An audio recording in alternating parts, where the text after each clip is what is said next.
Hello viewers, आज की इस वीडियो में हम लोग डिस्कस करने जा रहे हैं अबाउट और न्यू प्लेलिस्ट जो कि है हमारे पास स्टैटिस्टिक्स फॉर डेटा साइंस। ठीक है, स्टैटिस्टिक्स बेसिकली स्टैटिस्टिक्स का अगर नाम सुना हो आपने तो आपके जहन में पहली चीज़ आई होगी वो होगी प्रोबेबिलिटी। ठीक है, प्रोबेबिलिटी होगी, एस्टिमेशन होगी या इस तरह की चीज़ें आपके जहन में आई होंगी। तो अगर इस तरह की बात है तो आपके जहन में बिल्कुल ठीक बात आई है। ठीक है, अब यहाँ पर स्टैटिस्टिक्स जो है बेसिकली हम लोग ये सोचेंगे कि सबसे पहले स्टैटिस्टिक्स होती है। स्टैटिस्टिक्स बेसिकली प्रोबेबिलिटी है। ठीक है, इस तरह की चीज़ें होती हैं जो हम लोग कहते हैं ना, फॉर एग्जांपल हम लोग एक कॉइन उछालते हैं, कॉइन उछाल के हम लोग कहते हैं हेड आएगा या टेल आएगा। ठीक है, अब अगर हेड आने के चांसेस देखे जाएँ तो वो भी 50% है और टेल आने के चांसेस देखे जाएँ तो वो भी 50% है। ठीक है, यहाँ पर हम लोग एक प्रोबेबिलिटी वगैरह फाइंड आउट करेंगे, एस्टिमेशन वगैरह फाइंड आउट करेंगे तो वो हमारा स्टैटिस्टिक्स में आ जाता है। ठीक है, बेसिकली हमारे एआई डेटा साइंस में स्टैटिस्टिक्स का रोल क्या है।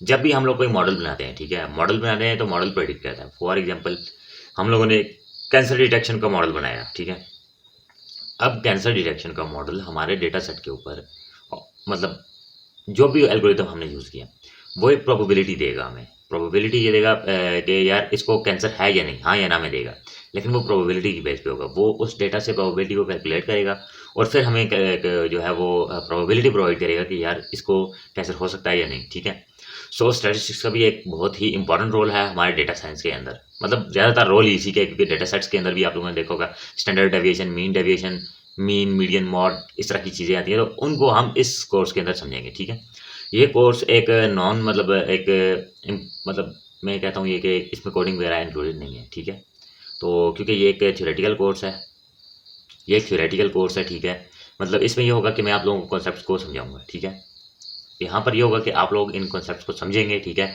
बेसिकली अगर बात की जाए तो ये भी एक ऑप्शनल कोर्स है। ठीक है, ये भी एक कंपलसरी नहीं है, ये एक ऑप्शनल कोर्स है। मैं आपको फिर बता रहा हूँ, क्योंकि मैंने आपको शुरू में बताया था चैनल की इंट्रोडक्टरी अगर वीडियो आपने देखी हो कि यहाँ पर दो किस्म की प्ले लिस्ट होंगी, एक होंगी ऑप्शनल, एक होंगी कंपलसरी। ये जो है ये ऑप्शनल है। क्यों ऑप्शनल है? क्योंकि ये इसका नॉलेज मतलब इम्पोर्टेंट है, इसमें कोई शक नहीं है कि ये इम्पोर्टेंट है, बहुत इंपॉर्टेंट है, लेकिन इतना इम्पोर्टेंट नहीं है कि आप इससे सीखें ही सीखें, आप पे इसको सीखना वाजिब है। ठीक है, क्योंकि अक्सर लोग होते हैं जिनको इन चीज़ों के बारे में नो हाउ होती है, ये on the basis of know how आपको चाहिए होती है। ठीक है, स्टैटिस्टिक्स आल दो कि ये बेस है हमारे मशीन लर्निंग डेटा साइंस के लिए, लेकिन फिर भी आप लोग को जाहिर सी बात है, अब आप लोग ये कहें कि आप लोग मतलब इतने आलम फाजल हो जाएं स्टैटिस्टिक्स में, तो ये मुश्किल है। क्यों? क्योंकि स्टैटिस्टिक्स खुद एक फील्ड है।